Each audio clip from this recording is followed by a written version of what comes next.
Hello everyone and welcome back to Chronos Plays Persona 4 Arena. Well, actually that's not exactly true, is it?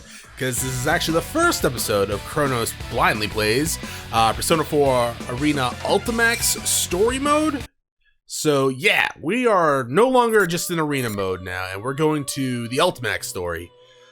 And it's got to save for some reason. I don't know why. But yeah, select the story, go for it. Oh yeah, I keep forgetting they have auto mode here. Why won't you select it? Oh, because I didn't actually have it selected. That's interesting. Okay. Sure, why not? So you will not require our assistance. Is that correct? No? Very well. In that case, there is nothing more to be said. Ooh, Igor, you sound really different. As for your presence here, this room is ordinarily only Right, accessible no, to those wait. bound by a contract. Why does Igor sound so goddamn different? Or Igor. It's Igor, right? Or Igor? It doesn't matter. I call him Igor because that's the young Frankenstein joke. It's Igor. But I know the Japanese voice actor died. And to be quite honest, I can't remember what he sounded like in 5. Yeah, did they change his voice actor? I guess they might have, because he sounds really different. You are fated to refine your power. You will most definitely require our assistance, eventually. Until we meet again, farewell. I thought that was a firework for a second. Most intriguing. You do not sound right. You do not sound right at all. Are you certain about this? Our domain is indivisible from the destiny of our guests. Nothing meaningless happens in this room, which can only mean that the fate of our visitor just now will be... Margaret? Pardon. I spoke out of turn. We are only allowed to watch over and assist those guests who are bound by the terms of the contract. Indeed. So, the young man Yu Narukami is tied to our recent guest's fate. Woo? I wonder what fate, or rather, encounter will await him. Probably one that requires fighting. Yu Narukami. Now that's a guest who never ceases to amaze. Yeah. And we shared a kiss.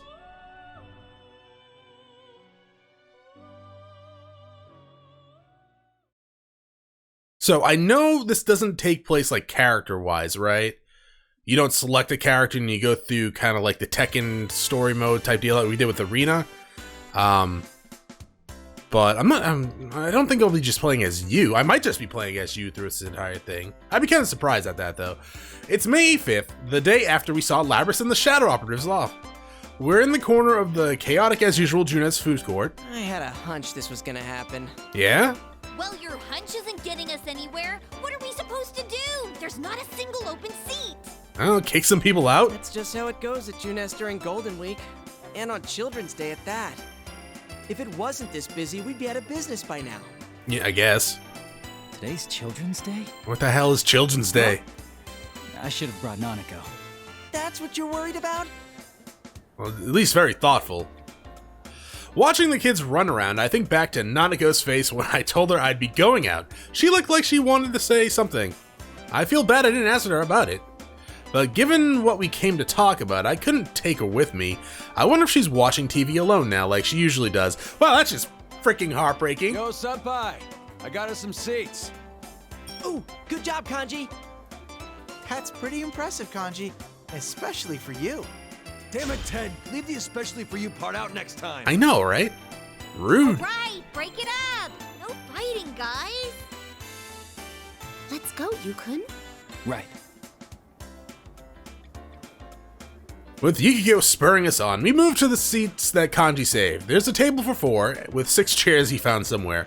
After waiting for everyone to be seated, Yosuke clears his throat and as he endeavors to drive away all the noise. So it's a great day out and, Good job, Yosuke. Dude, I don't think this is the time for that. well, how else should I start off? Look at the size of this crowd. I'd say I made the right call showing up like this. Well, yes. If I came in my usual costume, the little kids would be swarming my adorable bod. I'd be mobbed. Oh yes, I've seen how the children tear off your fur from time to Oh, time. God. Wow! Are you being nice to me, Yuki-chan? Has our love finally blossomed? She's nice to you, but she's not, like, interested in you. Of course it hasn't. She's blunt. Shot down as always. It's because you never learn.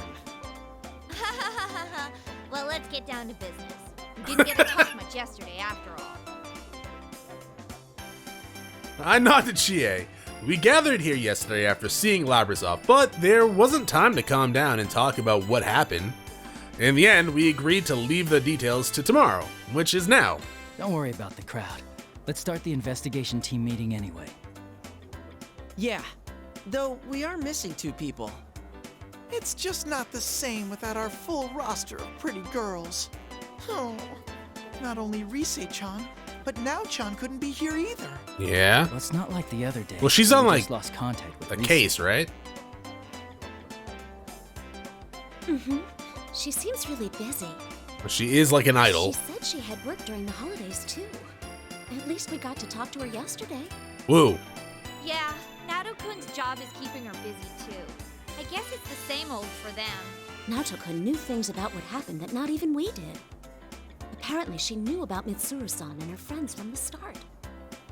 Thanks to her, though, we got some good information. I would imagine that would go against her, like, I don't know, code of conduct as a detective. But then again, I guess we're now actually on a case again, so maybe not. Well then, let's get everyone up to speed on what happened using that info. Yosuke's right. So much has happened these past few days that none of us have a good grasp on it at all. We need to sort through what we've learned again. What was it that started it all? Midnight Channel again, I guess. I thought I was dreaming for a good chunk of it, so it's not really hitting me. The Midnight Actually, Kanji's voice is different too. I think someone mentioned that Kanji has a different voice actor. The Midnight Channel, that TV world we helped restore peace in, it ended up being used by someone else in Labras' incident.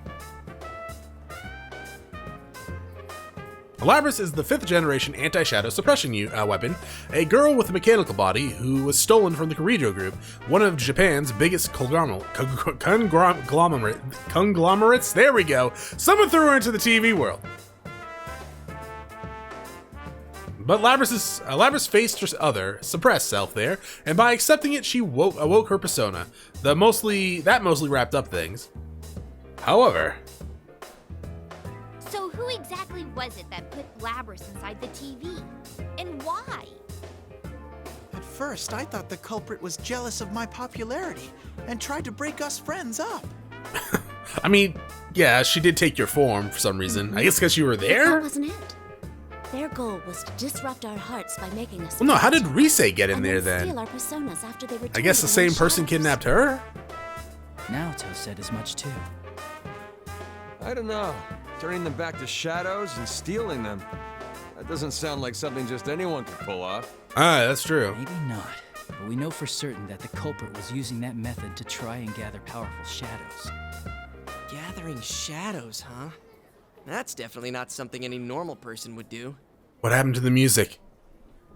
The atmosphere darkens after Yosuke's remark. Oh, that's what happened? During the silence, I recall the events leading up to yesterday. Does Yosuke's mood determine the music? We had once again entered the TV world to figure out why the Midnight Channel was broadcasting again. What we found there was a strange fighting tournament called the P-1 Grand Prix. At the heart of it was Labras.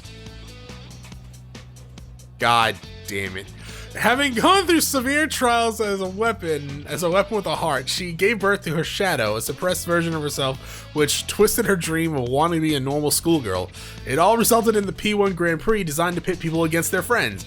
Is Yosuke's story canon? Really? I would have figured. Well, I actually would have figured if there was any chance for a story to be canon, it would have been like Labrys is obviously, because it takes place before the Grand Prix, mixed with Aegis's and Elizabeth's to an extent, and Yu's. But not, I mean, Yosuke, Aegis is kind of mixed with Yosuke's a little bit. Not much, but a little bit. Maybe they're just taking pictures and it's not canon, and they don't really tell which one's canon. Anyways, after we entered the TV, we got wrapped up in battle, just like Labrys' Shadow planned, and we were forced to fight one another. But we also met members of a mysterious organization known as the Shadow Operatives, who were in search of Labrys and their leader, Mitsuru Kirijo, who's CEO of the Kirijo Group. It was with their help that we conquered the tournament. They were using the power of personas before we were. It was reassuring in a way to meet people who deal with shadows day in and day out. But the case isn't over yet. We couldn't find out why the culprit put Labrys in the TV to begin with. We don't even know who did it. Mitsuru-san and her people seem to have some idea, but that doesn't mean we can ignore what happened in our town. So we made a decision to investigate the case on our own too. That reminds me. How are things inside the TV? The thought suddenly crosses my mind, so I asked Teddy. After we settled on the first case, the TV world turned into a beautiful place, but it wasn't that way anymore during the P-1 Grand Prix. I wonder what happened there after we saved Labrys. Still the same. It should go back to normal eventually, but the P-1 Grand Prix had such an effect that it's still noisy there. Oh, but... Huh? But what? Quit mumbling and just spit it out. It's hard to say for sure, but I sense these weird presences. They feel kind of like shadows, but not really. Could they be like persona shadows? What like the mysterious evil dude was trying to do? Weird presences? You mean there's something strange in there? I don't really know. What could it be? The culprit, maybe? Oh, yeah, that too, yeah. Maybe. Oh, sorry. We all look at each other after hearing Teddy's evasive answer. If something is in the TV world, it can only be a shadow, someone beside us who knows about the world, or someone who can use persona. Huh? How would that make sense? The culprit wasn't a persona user, right? Ah, true. He did say that he used Labrys because he couldn't enter the TV world. That is true.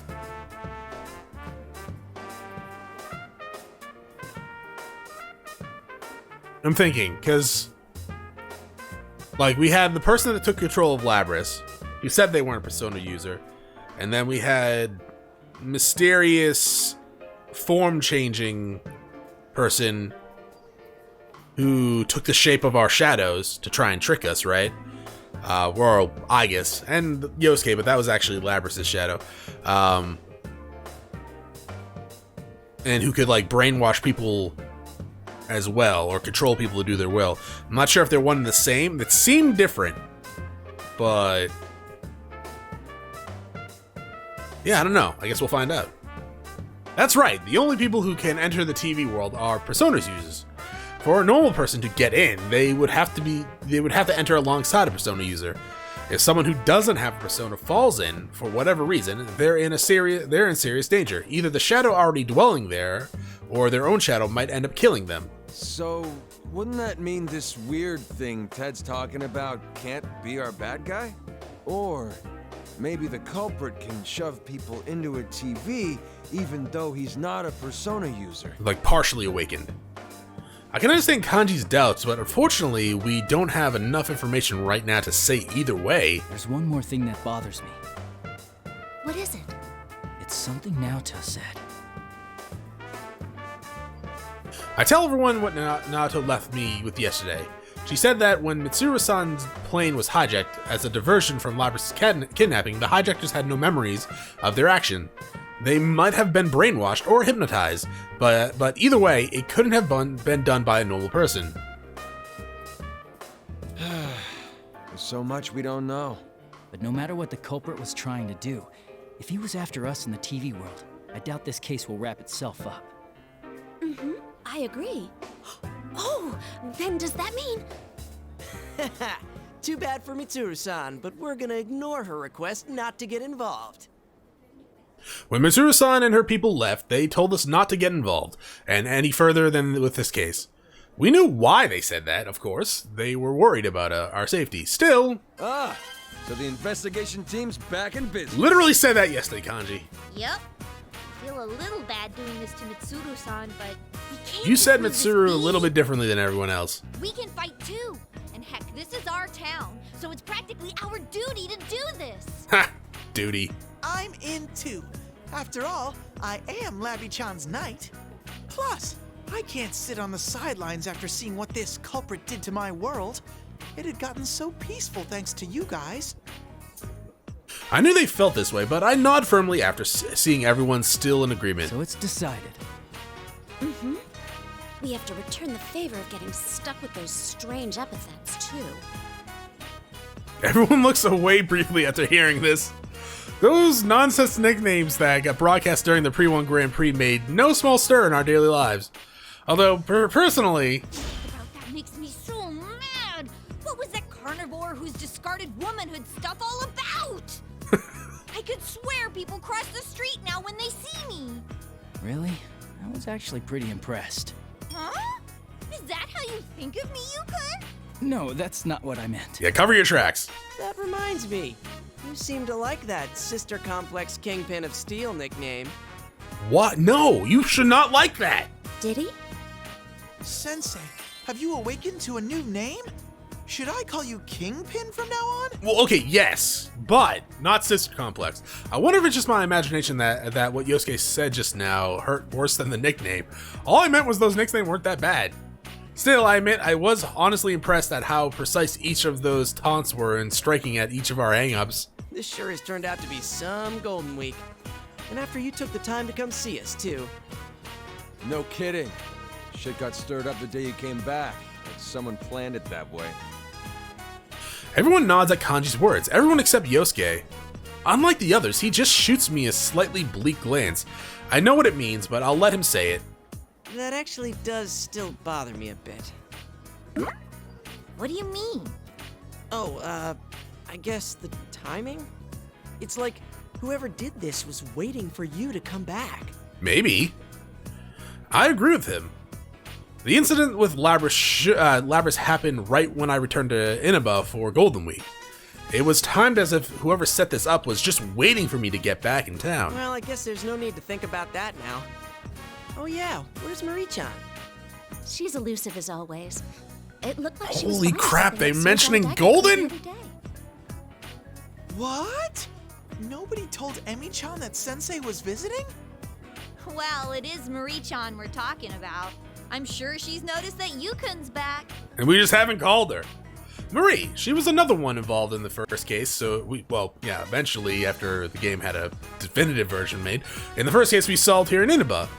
We helped her regain her lost memories, and she now protects this town as a minor goddess who supports the townsfolk here. And she did nothing? Last Arena, huh? Then, why hasn't she shown up? I mean, if she knew that Senpai's back, you'd think she'd be the first to show. Fade to... Oh, no, alright, I thought they fade into black. Thunderstorm! Where'd that lightning come from all of a sudden? Oh, that was thunder! Oh, look at those insane rain clouds. It's gonna start pouring soon for I sure. love thunderstorms. That's when I noticed that the thick crowd of customers here has gotten pretty sparse, as if following the families hurrying back inside, we all get up from our seats. Jeez, the weather report has been way off the mark lately. Isn't Marie the weather girl? Oh, sorry, that's mine. Hello? Ah, Kase-san. Who's Kase-san? We move away from Yukiko a little to give her some space to talk. That reminds me, Labris is a robot, right? Yeah. Would she rust if she got caught out in the rain? I don't think so. Pretty sure I just went into a spa and was fine. Nah, I doubt it. The Kirijo group developed her after all, and they wouldn't be that cheap. Mid-chan's group sure is amazing. Her stuff is way better than Junes brand electronics. I mean, yeah. Shut up! And don't go dissing your own employer. Yeah, that can get you into some trouble. As Yosuke and Teddy snipe at each other, Chie gazes up at the cloudy sky. When she notices me looking at her, she shakes her head, telling me not to worry. Labrys is with Mitsuru-san and her friends, right? I wonder how she's doing. After the P-1 Grand Prix, Labrys joined Mitsuru-san's shadow operatives, since she has a persona now. Even as we speak, she and her companions are probably chasing the culprit with who threw her into the TV. Don't worry, I'm sure she's doing fine. I would assume they went back to like we'll see her again in no time. the lab first and been like, hey, can you stop her from being hacked? I'm assuming Aigis has something like that, which is why she wasn't hacked. Or maybe like the culprit, when they took her out of like the storage, like, I don't know, opened her up to figure out how to hack her. I don't know. Yeah, since we made our decision to stick our noses into this case, that means we're after the same thing Labrys and the shadow operatives are. It seems possible we might meet up with Labrys again somewhere soon. Then again, we're doing this without Mitsuru-san's permission, so I can't say I'm eager to run into them. Yeah, you're right. Man, I should stop being such a worrywart. Yeah, you'll get warts. Hey, looks like Yukiko-senpai's off the phone. Oh, welcome back, Yukiko. What was the call about? It was the inn. It seems a group of our guests is still out. Okay. Didn't have any umbrellas ready for them, so I think a lot of them will come back drenched. Dope? Sorry, I have to go back for a bit. Boo! Oh, right. I forgot this is a busy time for the Amagi Inn, too. And you have, like, you know, responsibilities. Actually, shouldn't we be heading home ourselves? If this keeps up, I bet it'll keep raining into the night. Ooh, Midnight Channel. Raining, huh? That thing's not gonna come on again, is it? Oh, it's gonna. Everyone turns around at Yosuke's words. He says that thing, but we all know what he means. He's talking about the Midnight Channel, which came on at midnight on rainy days, just in case you forgot. The weather was just like this during the incident with Labrys, too. As if to break the silence, we hear another roll of thunder, closer than the one a moment ago. In any case, let's meet up again tomorrow to check up on the TV world. Okay, I'll see you all here tomorrow. And I'll make sure to let Rise-chan know too. Sure. I'll call Ma- up now. maybe call Marie. Though I don't know yet if she'll be able to make it. If she's like the minor goddess of this town, just be like, yo, hey, what the hell's going on? Cool deal. Well, see you guys tomorrow. We hastily end the investigation team's meeting before it starts raining. As I see Yosuke starting to leave after everyone else, I ask him about the issue he raised earlier. What do you think, Yosuke, about the timing of all of this? Oh, that. I don't know, I might be overthinking this, but if the culprit happens to know you, would that give some hint of who it might be? Do you know anyone outside this group? It was, well, okay, and the school, I guess. It was an understandable question, but I can't help but look askance at him. If the culprit had investigated me, of course he knows something about me, but not my plan to stay in Inma during Golden Week. Did you post it on Facebook, you? It'd have to be a person who knows me, plus knew that I was coming here during the break. Is there anyone who know all Is that? it possible that it could be Adachi? How would he know I was coming here? Hachi-san? And he has a persona. This time, I am caught completely off guard, and all I can do is dully repeat the question. Toru Adachi, the man who was arrested in the Midnight Channel, what? Oh, yeah, the man who was arrested in the Midnight Channel murders. I for some reason, I thought you were going to say case after that, but the murders threw me off guard. He should be in police custody now, which is ironic since he used to work for my uncle as a police detective at Inaba Station. Did Dojima tell him? We do have quite a history, so obviously he knows about me, and I can't rule out that Dojima-san might have told Adachi-san about my vacation plans. No, it wouldn't be him. He has a persona. Yeah. Oh, yeah, good point. Sorry, I wasn't trying to weird you out. That's alright. Yosuke's tone is apologetic, and he scratches his head. But really, I should be the one apologizing. I didn't just deny that it could have been Adachi-san because he's a persona user. The real reason is that, deep down, I trusted what Adachi said about abiding by the rules of this world. But if that's not him, then who? The great clouds filled the sky over our heads, mirroring the confused anxiety we shared.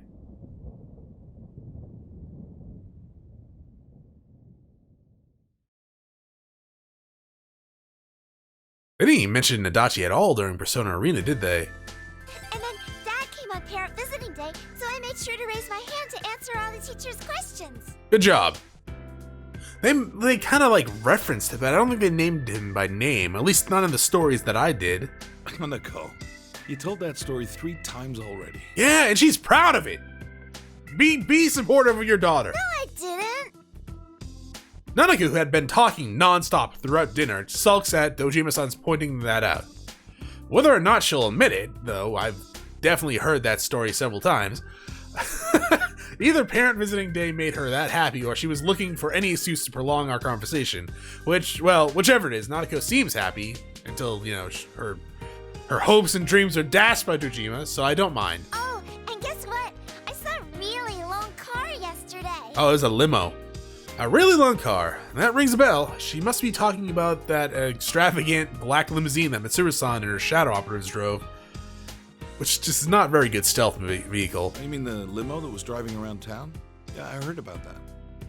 A big stretch limo in a sleepy little town like ours. I'll tell you one thing. They won't be from around here. No, they're not. Dojima-san shoots me a glance while responding to Nanako's comment. He's a detective through and through. I think he's noticed something's up. Sure enough, after Dojima-san sends Nanako to the sink with the empty dishes, he gets right down to business. So, what are you up to this time? There's no hiding anything from the piercing gaze. He has to know we came in contact with Mitsuru-san's people. They were so dignified, seeming that I had hoped even their outrageously long limo wouldn't stand out here, but I found myself actually relieved to be mistaken. The day you were due back, a detective from the Metropolitan Police Department suddenly rang me up to ask about the details of that case. Not only that, but I saw that Shirogane kid at the station several times these past couple of days. Oh, It's all just a Nato. coincidence. That's... Can't answer, huh? Well, I could. Well, that's fine. Dojima-san gives a deep sigh and closes his eyes. That's odd. Normally, he'd grill me for more information and yell at me while doing it. Look, I trust you, but this is different. Don't stick your head into the lion's den. I'm gonna do it You in the understand lion's that I'm a mouth. detective and pretty much your guardian while you're here, right? His strict yet honest gaze asks me to promise that much in return for not probing me further. I say yes, but in my mind, I'm apologizing at the same time. We're heading into dangerous waters, and it's the same as the situation when I lived here. We have to be the ones to do it. As long as you understand that, then do whatever you want. I can't help but smile seeing Dojima-san look away and sigh. I'm sure that he has a million questions about everything I'm doing, but he's not asking them. It's because he trusts me. Hey, you're picking on Big Bro again. I know, right? Oh, no, not at all. We were just talking. Really, Big Bro? Yeah, there's nothing to worry about. I'll always be on your side, okay? Do you want to join a fighting tournament? When I answer her with a smile, Nanako looks up at me with a worried expression, but her reply is earnest. Out of the corner of my eyes, I can see Dojima-san looking uncomfortable, and I can't help but laugh again.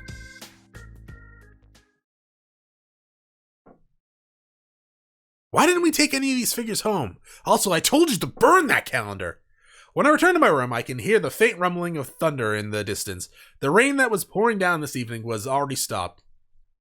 If the pattern holds, the Midnight Channel should stay quiet as long as it's not raining. Realizing that raises some complex feelings in me. I have to go back home tomorrow, and as much as I hope nothing happens, I want to resolve this mystery while I'm still here. But wishing to solve the case means wishing for something to happen. Make up your mind, you. I inadvertently glance towards the TV screen, reflective surface, and catch myself with an odd smile on my face. Just a little longer until midnight. Out of habit, I check the time, and the moment I look back at the TV, the screen suddenly turns on. Whoa! The strong wind Again? of the weak disappear. Tonight, we will witness the hottest battles in all Is this the history. same? The goddess of victory is waiting to descend upon the ring. P1 fans, are you ready? I guess? Are you ready? No, this is the intro, I think. No.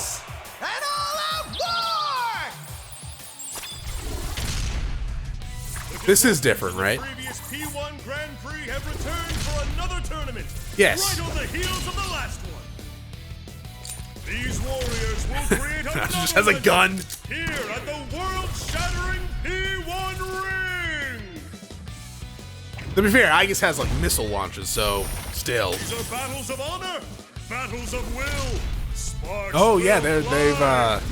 they added the Persona 3 people into Some fight for glory. the video. Will this be decided by pure Kanji going up muscle, against Mitsuru or will with a battle chair. of wits determine the outcome?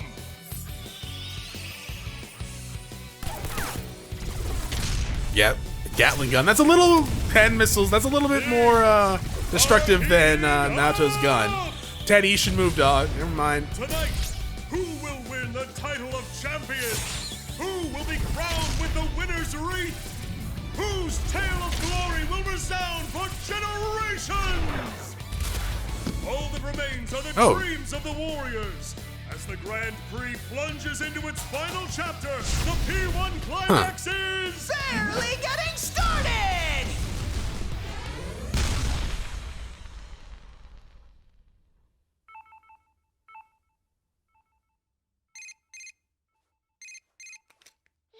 Did you see that? Yeah. Hello? Hey. Oh.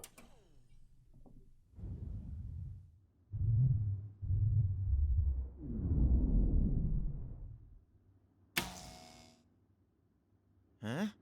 What's going on here? Oh, Junpei. What in the world? The town! A red fog? What the hell are you wearing? That was Yukari. Also red fog. I was probably more concerned about that. What the?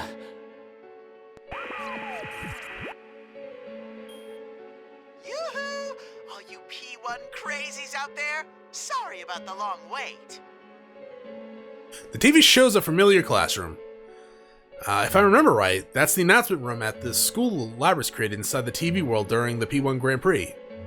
Standing in that announcement room is General Teddy. Actually, just his head chortling away. The P1 Climax! It's the end of the world! One-on-one deathmatch that's worthy of the name Climax! So, is it to the death this time? And best of all, if you don't win the one-on-one tournament to the finish within the hour, the world will end! No punches pulled this time! Okay. I'll make myself clear so that no one misunderstands. This will not be taking place within the TV world. Well, we're gonna need some invokers then. It will, in fact, take place in the reality which you occupy. Enjoy it while you can. Alrighty then. Time to show off how that special stage is going.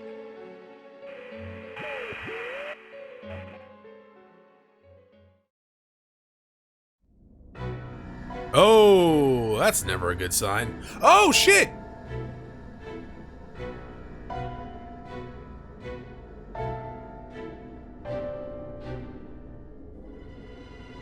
Oh, they finally caught Fuka. Oh, thank God. Her reign of destruction can finally end. But at the same time, I actually kind of thought those were just random citizens at first. They focused in on them.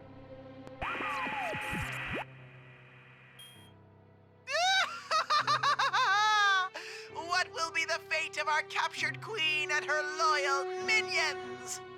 Then again, if we don't have a champion, everyone's a goner anyway. So she'll be in good company.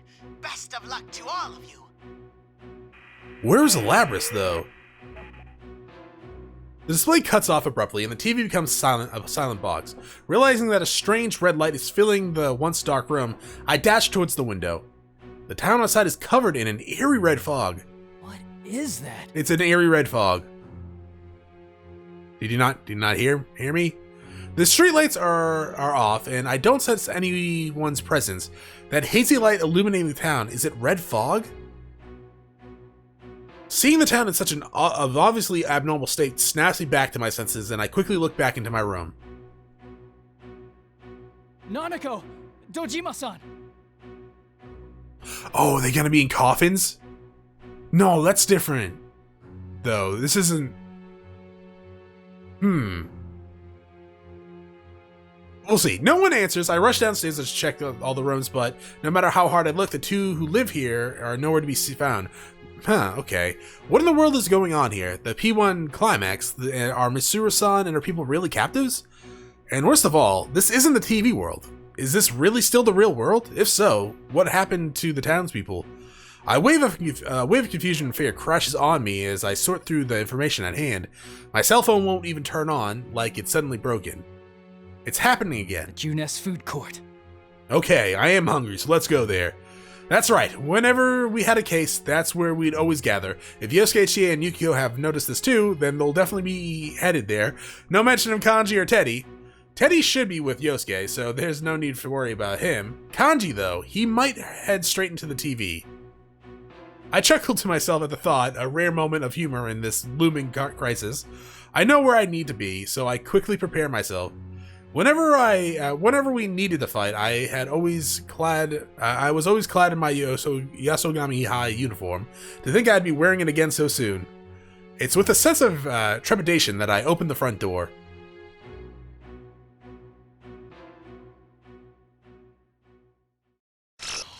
To be continued, you don't say.